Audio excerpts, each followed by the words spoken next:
So we're joined by Dr. Adrian Saville. He's a Chief Strategist at Citadel.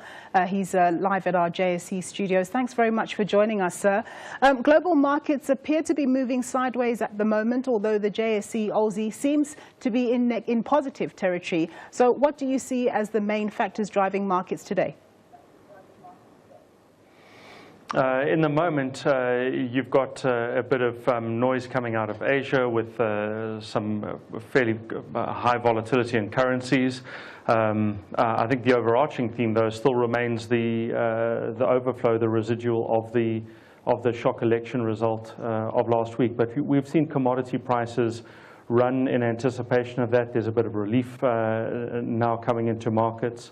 There's no big movers. So I would say it's commodities and currencies that are the signals or flags going on right now. Okay. Well, still with the issue of the U.S., over the weekend, the U.S. Fed president, that's James Bullard, he affirmed market expectations of a rate hike in December, adding that such a move could result in U.S. monetary policy being in a neutral setting. Now, for the ordinary layperson, what does that mean exactly, and how does a neutral setting potentially affect emerging markets? I think that's a very important part of the current landscape, because amongst the large emerging banks, central banks around the world, an emerging theme has been an effort to try and normalize monetary conditions. And this has been incredibly hard to achieve, where you've got the Bank of Japan, the European Central Bank, are all trying to talk up a story of normality. Despite that initiative and effort, they've really struggled to achieve any semblance of normality. The Bank of England most recently cut rates, taking it even closer to 0%. So although there's been this emerging effort to try and talk about we're getting back to normal, no one has really been able to go in that direction. The exception, of course, has been the United States, where at the end of last year, in December 2015, the United States raised rates. That was the first of the large banks to hike rates in any recent time. And the expectation, the suspicion coming into 2016 was that the Fed would be able to continue to hike rates through the course of 2016. And indeed, the expectation was that we would see probably in the order of 4 rate hikes. Well, here we sit in November, and there's been nothing so far.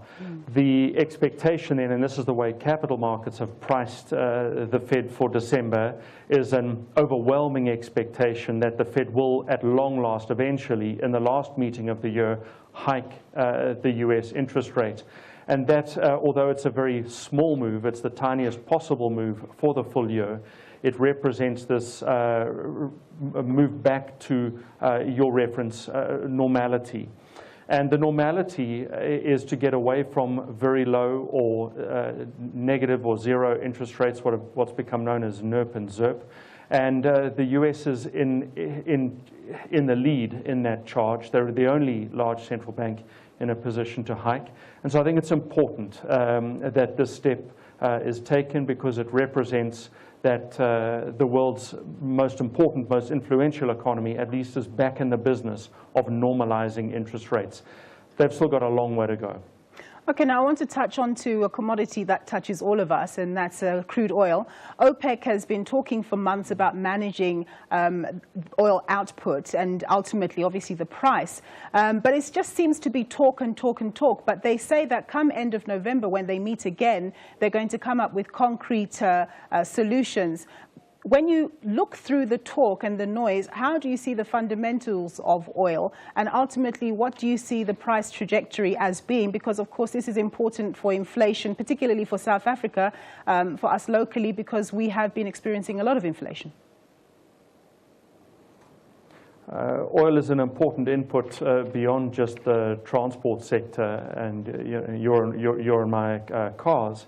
It goes into many parts of industry. So oil is a really important lead indicator of inflationary threat or inflationary relief.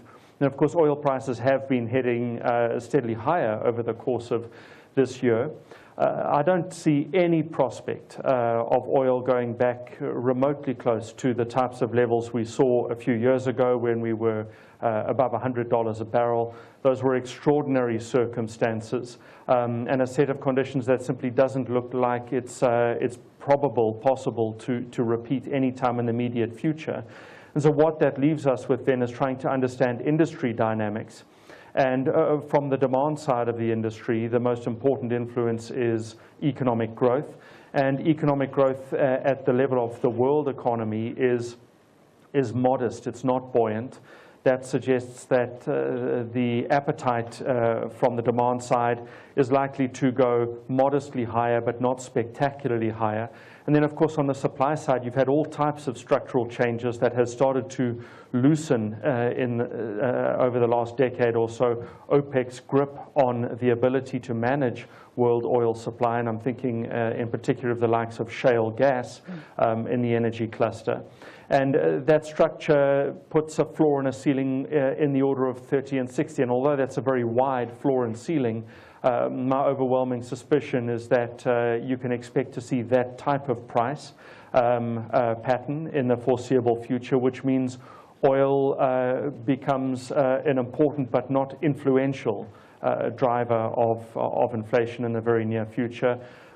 Putting world growth into the frame, possibly a modest improvement in oil price in 2017. All right. And then my last question, you have only like a minute to respond. The Rand, I know you don't like to really call the Rand, but now it's at sort of hovering between 14 and 14.50. Before the US elections, it was hovering in the low 13s. Where do you see it for the rest of the year? And ultimately, what does that mean for inflation? The US election result has been negative for all emerging market currencies, not just the Rand, and of course the Mexican peso was the big loser in that result. We started to see the currencies recapture some of their losses, but for the moment it's a dollar on emerging currency off type scenario. The Rand weakness will have a negative impact on imported inflation, but it's nowhere remotely close to the type of depreciation we saw early in the year. And all else equal, the Rand is actually sort of more or less level pegging through the course of 2016. And that doesn't mean you can ignore the Rand influence, but it's modest. Fair value for the Rand remains much stronger than current level. All right, we're going to leave it there. Thank you so much for your time, and hopefully we'll do this again very soon. That was Dr. Adrian Saville. He's a strategist at Citadel. Well, more business news for you coming up after the break.